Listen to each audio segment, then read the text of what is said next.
Hello everyone, मैं doctor Aditya अटल, associate consultant spine surgeon और brain surgeon Alexis hospital Nagpur में। आज हम बात करने वाले हैं एक बहुत ही कॉमन प्रॉब्लम के बारे में जो डे टू डे लाइफ में मोस्ट ऑफ द लोग फेस कर रहे हैं, और काफ़ी से लोग इस प्रॉब्लम की वजह से इतने ज़्यादा परेशान हैं कि उनका जो रूटीन डेली लाइफ रूटीन है वो हैम्पर हो रहा है इस चीज़ की वजह से। हम आज बात करने वाले हैं लो बैक एक के बारे में। कमर का दर्द जो है ये यूजुअली मिडल एज और ओल्ड एज वाले जो लोग होते हैं उनके अंदर काफ़ी कॉमनली पाया जाता है, लेकिन विद करंट लाइफस्टाइल ऐसा हमने नोटिस किया है कि इस तरीके के प्रॉब्लम जो होते हैं वो यूजुअली आजकल यंगस्टर्स के अंदर भी काफ़ी मात्रा में देखे जाने लगे हैं। तो कमर का दर्द अभी होता क्या है एग्जैक्टली कमर के दर्द के वजह क्या क्या है, रीज़न्स क्या है कमर के दर्द के। तो अगर हम लिटरेचर के अंदर देखेंगे तो लिटरेचर में टोटल 28 डिफरेंट रीज़न्स बताए हैं कमर के दर्द के, पर मैं इन चीज़ों को आपके लिए सिंप्लीफाई करना चाहूँगा। तो मेरे अकॉर्डिंगली मैंने जो डिवाइड किया है वो ऐसा है कि कमर का दर्द 3 मेन ब्रॉड कैटेगरीज में हम डिवाइड कर सकते हैं। एक होता है जो स्पाइन या रीढ़ की हड्डी से रिलेटेड हो, दूसरा इन चीज़ों के अलावा जो भी दूसरे स्ट्रक्चर्स है कमर में उनसे रिलेटेड हो, जैसे कि हमारा हिप जॉइंट हो गया, और तीसरा एक मिसलेनियस ग्रुप रहेगा जिसके अंदर यूजुअली जो हम मसल स्प्रेन, मसल स्पैज़म या फिर जो मसल्स का जो अकड़ना हम जिसको बोलते हैं वो वाली चीज़ें इस कैटेगरी में फॉल करती है। तो ये जो तीसरी कैटेगरी है मिसलेनियस वाली, आपका स्पाइन रिलेटेड पेन हो या स्पाइन से अलावा पेन हो, जो मिसलेनियस कैटेगरी है वो हमेशा आपको कमर के दर्द के साथ में दिखेगी ही। तो ओवरऑल ये बोलने में गलत नहीं रहेगा कि मेजॉरिटी ऑफ कमर दर्द जो होते हैं उसके अंदर मसल स्प्रेन या फिर मसल का अकड़न होना ये एक बहुत ही कॉमन फीचर है जो हर किसी के अंदर देखा जाता है। तो अभी हम आज बात करेंगे स्पाइन रिलेटेड जो रीज़न है कमर के दर्द के उसके लिए। तो स्पाइन के अंदर देखिए ऐसा है कि ये फॉर एग्ज़ाम्पल हमारा कमर का स्पाइन है, इसका एक पर्टिकुलर ये कर्वेचर है, और ये स्पाइन में अगर ये जो बोन है ये बोन में कुछ प्रॉब्लम है तो दर्द हो सकता है। यहाँ पर जॉइंट्स आप देख सकते हो स्पाइन के, ये स्पाइन के जॉइंट्स जो है इनमें प्रॉब्लम होने से दर्द हो सकता है। यहाँ पे हम देख रहे हैं कि स्पाइन की जो नस है जो बाहर निकल रही है इसमें प्रॉब्लम होने से कमर में दर्द हो सकता है। या फिर जैसे अगर आप देखोगे कि ये स्पाइनल कॉर्ड जो है हमारा जो बोन के बीच में से जा रहा है उसमें जाने से भी उसमें भी कुछ प्रॉब्लम होने से कमर में दर्द हो सकता है। तो ओवरऑल ये जो टोटल मिला के जो डिफरेंट रीज़न्स है इन सब चीज़ों को अगर हमें एक शब्द में अगर कुछ बोलना है तो हम इसको स्पॉन्डिलोसिस बोलेंगे। ये सारी जो बीमारियां होती है इसको हम स्पॉन्डिलोसिस कहते हैं स्पाइनल कॉर्ड का। तो ये स्पॉन्डिलोसिस में इस तरह से प्रॉब्लम होता है। अब लंबार स्पॉन्डिलोसिस बेसिकली होता क्या है? स्पॉन्डिलोसिस ये एक एज रिलेटेड डिजनरेटिव प्रोसेस है जो जैसे मैंने आपको बताया कि मिडल एज और ओल्ड एज में जैसे जैसे हम लोग आते हैं तो एज रिलेटेड चेंजेस बॉडी में होते हैं और इस तरीके के चेंजेस होने से स्पॉन्डिलोसिस होता है और कमर का दर्द होता है। पर आजकल यंगस्टर्स के अंदर भी स्पॉन्डिलोसिस के चेंजेस काफ़ी कॉमन हो गए हैं। तो अभी हम सोच रहे हैं कि ये स्पॉन्डिलोसिस जैसे मैं बता रहा हूँ कि एज तो हो गया एक फैक्टर, बाकी और दूसरी क्या वजह है जिसके वजह से स्पॉन्डिलोसिस एग्रावेट हो सकता है या स्पॉन्डिलोसिस हो सकता है किसी भी पेशेंट को। एज सबसे इम्पॉर्टेंट हुआ, उसके अलावा दूसरा इम्पॉर्टेंट रीज़न है ओबेसिटी। जैसे हम देख रहे हैं कि आज के डे एंड एज में ओबेसिटी की जो तादाद है वो काफ़ी बढ़ रही है। तो ओबेसिटी एक one of the important reasons है जिसके वजह से स्पाइनल कॉर्ड पे प्रेशर ज़्यादा आता है और उस वजह से स्पाइनल कॉर्ड के अंदर ये जो डिजनरेटिव चेंजेस है वो काफ़ी तेज़ी से बढ़ते हैं। इसके अलावा जो एक और रीज़न है वो है स्मोकिंग से मेरा मतलब है किसी भी टाइप का टोबैको, चाहे आप उसको ओरल टोबैको के रूप में लो या फिर आप स्मोक करो। तो टोबैको जो है ये बॉडी के अंदर डिजनरेटिव चेंजेस जो होते हैं उनको काफ़ी फास्ट कर देता है, और यूजुअली जो यंगस्टर्स होते हैं जिनके अंदर स्पॉन्डिलोसिस की शिकायत देखी जाती है वो इनवेरिएबली स्मोकिंग के साथ में रिलेटेड होती है। पेशेंट अगर से खुद स्मोक नहीं भी करता होगा पर उसके आजू बाजू में अगर कोई स्मोक कर रहा है तो जो पैसिव स्मोकिंग होती है उसके वजह से भी ये वाले चेंजेस काफ़ी ज़्यादा दिखाई देते हैं। इसके अलावा अगर हमें सोचना होगा तो ये चीज़ें जॉब रिलेटेड भी हो सकती है। अगर किसी का जॉब प्रोफाइल डिमांड करता है कि उनको ज़्यादा समय के लिए बैठे रहना पड़ता होगा, या फिर ज़्यादा हैवी ऑब्जेक्ट्स उठाना पड़ता होगा, या फिर उनको बेंडिंग का जो रिक्वायरमेंट है उनका जॉब प्रोफाइल में वो ज़्यादा होगा, तो ऐसे चीज़ों के अंदर ऐसे जो प्रोफेशन वाले लोग होते हैं उनके अंदर जो स्पॉन्डिलोसिस के चेंजेस होते हैं वो काफ़ी कॉमनली देखे जाते हैं। यूजुअली आज के ज़माने में जो आईटी वाले जो लोग होते हैं, सॉफ्टवेयर इंजीनियर्स जो होते हैं, जिनका मेजॉरिटी ऑफ काम होता है डेस्क के ऊपर बैठ के, तो उनके अंदर गर्दन और कमर दोनों जगह के स्पॉन्डिलोसिस काफ़ी कॉमनली देखे जाते हैं। अब हम आएंगे कमर का जो दर्द है बेसिकली वो किस तरीके का होता है। मतलब बेसिक जो आज हमारा डिस्कशन है वो आपको ये चीज़ समझाना है कि कमर का दर्द कैसा होता है, किस वजह से होता है। तो अगर हम देखेंगे कमर का जो दर्द होता है उसके डिफरेंट तरीके होते हैं। जो सबसे कॉमन तरीका है कमर के दर्द होने का उसको हम बोलते हैं मिडलाइन लो बैक पेन। तो जो ये मिडलाइन लो बैक पेन जो होता है वो कमर के जो सेंटर में होता है वहाँ पर दर्द रहता है। और यूजुअली ये वाला जो दर्द अगर से आपको बैठने वाली पोजीशन में कमर का दर्द ज़्यादा हो रहा है, मतलब जब भी आप बैठते हो उस वक्त कमर का दर्द ज़्यादा हो रहा है, तो उसका वजह ऐसा होता है कि जब भी हम बैठते हैं तो ये जो हमारी वर्टिब्रल बॉडी है जिसको हम रीढ़ की हड्डी बोलते हैं, इसके ऊपर बॉडी का पूरा प्रेशर आता है।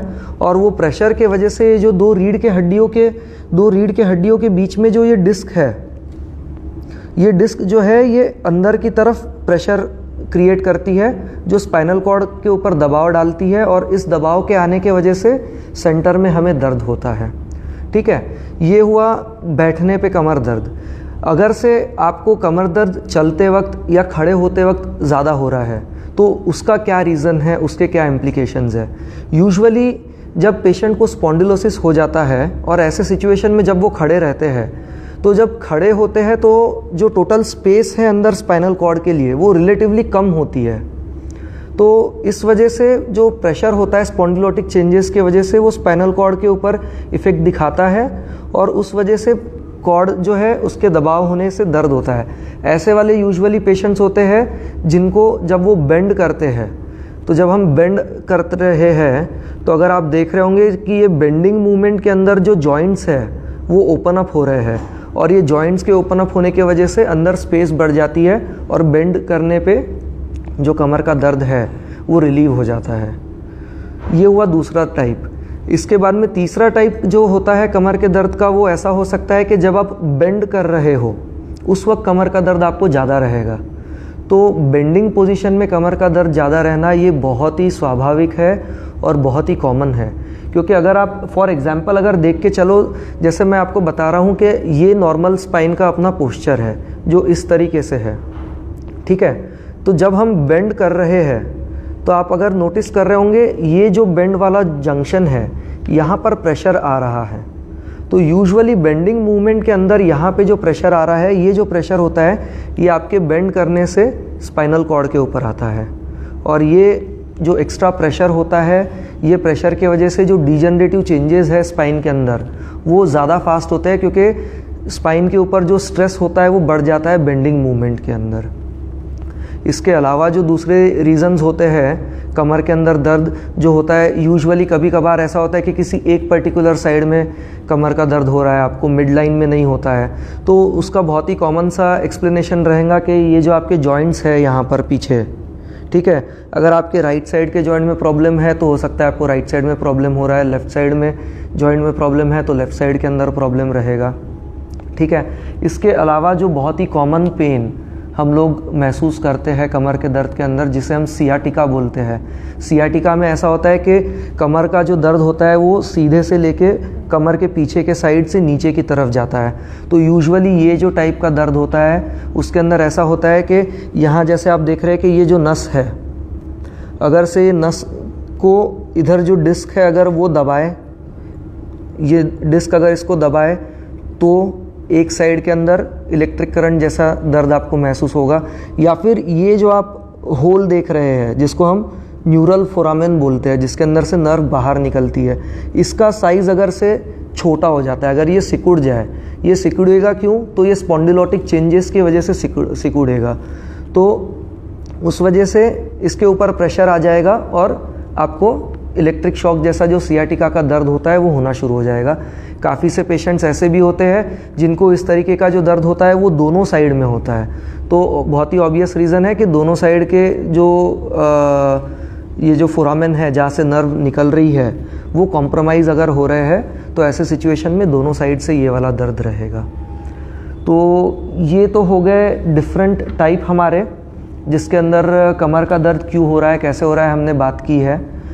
अब इम्पॉर्टेंट चीज़ जो आती है कि इन चीज़ों का सॉल्यूशन क्या है, इन चीज़ों को किस तरीके से इवैल्यूएट करना चाहिए, इन चीज़ों की कैसी जांच करनी चाहिए। तो यूजुअली जब भी आप डॉक्टर के पास जाते हैं तो मेरा मानना ये है, जैसे मैंने आपको बताया कि आपको किस तरीके का कमर में दर्द हो रहा है, जब आप हमें बताते हो तो उसी से हमें एक अंदाज़ा लग जाता है कि पेशेंट का एक्चुअल प्रॉब्लम कहाँ पे पिन पॉइंट हो रहा है। जैसा मैंने अभी आपको सारे लोकेशन समझाए हैं किस टाइप के दर्द में किस तरीके से प्रॉब्लम हो सकती है। तो मुझे लगता है कि जांच करने में सबसे इम्पॉर्टेंट चीज़ होती है कि एक प्रॉपर क्लिनिकल हिस्ट्री और एक प्रॉपर एग्जामिनेशन। ये दो चीज़ अगर हम बराबर से कर ले तो मोर और लेस हम इस कंक्लूजन पे आ जाएंगे कि कमर का दर्द जो है वो स्पाइनल कॉर्ड की वजह से है या कोई दूसरा रीज़न है, और स्पाइनल कॉर्ड में भी है तो कहाँ पर दर्द हो रहा है। अब इनमें से बहुत से ऐसे रीज़न्स हैं जिनके लिए, जैसे मुझे एक कॉमन चीज़ जो हर कोई ऐसा सोचता है और समझता है कि आप डॉक्टर के पास में जाएंगे तो वो आपको एमआरआई बोलेंगे। मेरा मानना ऐसा है कि हर कमर के दर्द के पेशेंट के लिए एमआरआई की रिक्वायरमेंट नहीं है। अगर आपका क्लिनिकल हिस्ट्री और एग्जामिनेशन परफेक्ट है या फिर आप उसके अंदर वेलवर्ज हो तो मुझे नहीं लगता हर पेशेंट को एमआरआई की आवश्यकता है। इसमें से बहुत सी ऐसी चीज़ें हैं जो हम सिर्फ एक्सरे करके भी पता कर सकते हैं। जैसे फॉर एग्जांपल कभी कभार ऐसा होता है कि ये जो हड्डी होती है ये एक के ऊपर से दूसरी जो होती है वो स्लिप हो जाती है, ये अपनी जगह से आगे आ जाएंगी, ये हो गया। या फिर इसके अलावा भी और दूसरे ऐसे बहुत से रीज़न्स हैं जो चीज़ हम एक्सरे के ऊपर भी काफ़ी आसानी से डिटेक्ट कर सकते हैं, जिनमें एमआरआई की आवश्यकता नहीं होती है। लेकिन जहाँ पे एमआरआई की ज़रूरत है वहाँ पे एमआरआई की ज़रूरत है। कंक्लूजन यही है कि प्रॉपर पेशेंट को प्रॉपर इवैल्यूएशन के साथ में एक्सरे या एमआरआई जैसा भी रिक्वायर्ड है वो करना होगा। एक्सरे एमआरआई तो हमने कर लिया, अब हम आते हैं ट्रीटमेंट के ऊपर। तो ट्रीटमेंट के अंदर भी एक चीज़ मैं आपको बताना चाहूँगा कि 90% से ज़्यादा कमर के दर्द वाले जो पेशेंट होते हैं उनको ऑपरेशन की आवश्यकता नहीं होती है।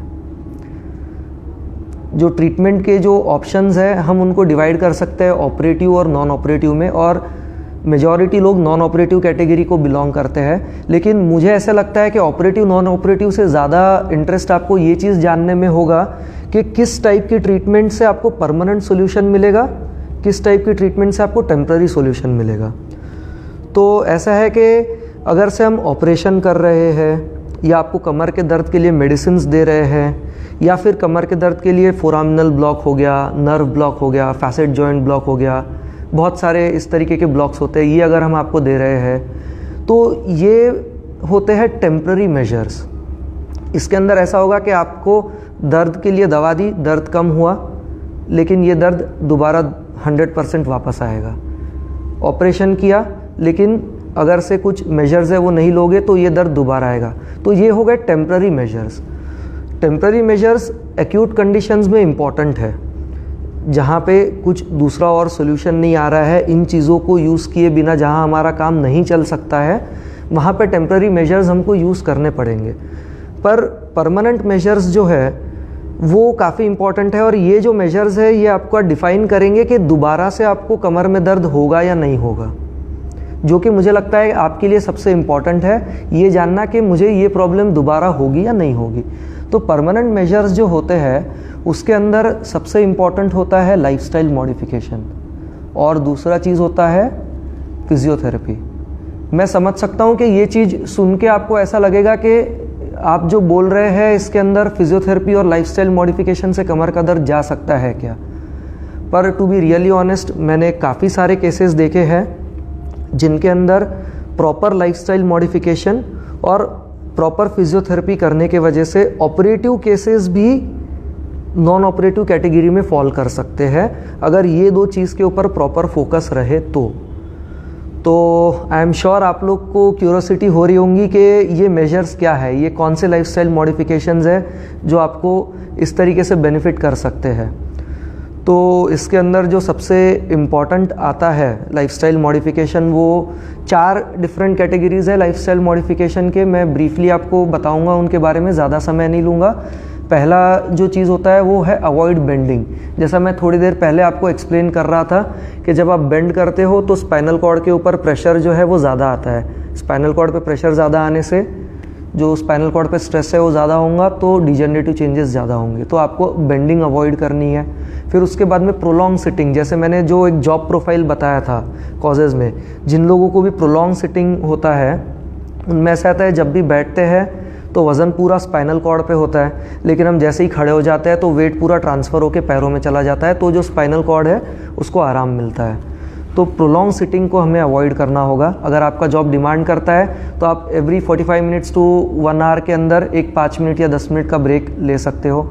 इसके अलावा एक और इम्पॉर्टेंट चीज़ जो होती है लाइफस्टाइल मॉडिफिकेशन में वो है कि हेवी वेट लिफ्टिंग। अभी वेट लिफ्टिंग अवॉइड करना है। वेट लिफ्टिंग जो है काफ़ी सब्जेक्टिव है।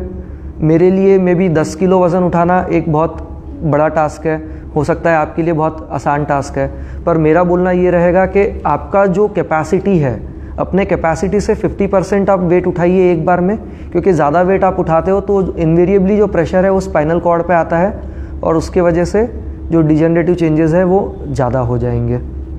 ठीक है, तो मुझे लगता है कंक्लूड करने में मैं ये बोलूँगा कि जो स्पॉन्डिलोसिस है या कमर का दर्द है, ये मेजॉरिटी केसेस में एज रिलेटेड होता है और ये नॉर्मल फिजियोलॉजिकल प्रोसेस है जो एज के साथ में धीरे धीरे बढ़ने वाली है। जैसे घुटनों के अंदर आर्थराइटिस हो जाता है, हिप के अंदर आर्थराइटिस हो जाता है, वैसे ही स्पाइन के अंदर स्पॉन्डिलोसिस हो जाता है जो एज के साथ में इन्वेरिएबली हर पेशेंट में बढ़ने वाला है। लेकिन बिकॉज ऑफ करंट लाइफस्टाइल ऐसा है कि ये चीज़ जो है वो यंगस्टर्स में भी देखने में आ गई है, तो यंगस्टर्स के लिए ये बहुत इंपॉर्टेंट है कि इस चीज़ को जल्दी से आइडेंटिफाई करें और रिक्वायर्ड लाइफस्टाइल मॉडिफिकेशन फॉलो करें। इसके अलावा दूसरी एक और चीज़, आपको डरने की बिल्कुल आवश्यकता नहीं है। मेजॉरिटी ऑफ कमर दर्द या स्पॉन्डिलोसिस के जो प्रॉब्लम होते हैं वो बिना ऑपरेशन के सक्सेसफुली ट्रीट किए जा सकते हैं। ज़रूरत यह है कि आपके अंदर एक वो डिटर्मिनेशन रहना चाहिए कि मैं लाइफस्टाइल मॉडिफिकेशन के लिए रेडी हूँ, मैं रेगुलर एक्सरसाइज करने के लिए रेडी हूँ, तो ये चीज़ आपकी क्लियर हो सकती है। और तीसरा इम्पॉर्टेंट चीज़ ये है कि जब आपको हल्का सा भी कुछ प्रॉब्लम समझ में आ रहा है तो आपने जाकर किसी न्यूरोसर्जन के पास में अपना जो बैक है उसको इवैल्यूएट करना चाहिए, क्योंकि ये चीज़ ऐसी है कि ये समय के साथ सिर्फ बढ़ने ही वाली है, इसके अंदर पॉइंट ऑफ रिवर्सल नहीं रहेगा। इसकी जो बढ़ने की स्पीड है उसको हम रोक सकते हैं, लेकिन जो डिजेनरेटिव चेंजेस बॉडी में ऑलरेडी आ गए हैं उनको रिवर्स करना काफ़ी मुश्किल है। तो जितना जल्दी आप डॉक्टर से कंसल्ट करोगे उतने ज़्यादा चांसेस रहेंगे कि आपको एक सक्सेसफुल ट्रीटमेंट मिल सके। Thanks a lot. There is a myth कि एनेस्थीसिया के बाद लाइक ड्यूरिंग डिलीवरी और किसी भी ऑपरेशन के एनेस्थीसिया के बाद बैक पेन कंसिस्टेंट रहता है। ये चीज़ जो क्वेश्चन पूछा है ये काफ़ी सही बात है। ये जो है इसके अंदर ये मिथ नहीं है, ये फैक्ट है। ऐसा पॉसिबल है क्योंकि यूजुअली जब हम स्पाइनल एनेस्थीसिया लेते हैं, यूजुअली डिलीवरी के अंदर जो प्रेग्नेंट वुमन होती है उसको एपिड्यूरल इंजेक्शन देते हैं अगर नॉर्मल डिलीवरी हो रही है तो, और स्पाइनल इंजेक्शन देते हैं, स्पाइनल एनेस्थीसिया देते हैं अगर से सिजेरियन सेक्शन हो रहा है तो इस तरीके का जब इंजेक्शन स्पाइनल कॉर्ड में लगता है तो उसके बाद में कॉमनली ऐसा देखा जाता है कि अप टू 5% पेशेंट्स ऐसे होते हैं जिनके अंदर एपिड्यूरल इंजेक्शन या स्पाइनल एनेस्थीसिया के बाद में इंजेक्शन लगने से फॉर लाइक प्रोलॉन्ग टाइम के लिए उनको बैकएक हो सकता है। पर ये जो बैकएक है ये धीरे धीरे समय के साथ में कम हो जाएगा और ये इंजेक्शन के वजह से जो एक डिजेनरेटिव प्रोसेस है वो थोड़ी अग्रवेट हो जाती है। तो इसको हम लोग प्रॉपर फिजियोथेरेपी और प्रॉपर लाइफस्टाइल मॉडिफिकेशन के साथ में इस पर कंट्रोल पा सकते हैं।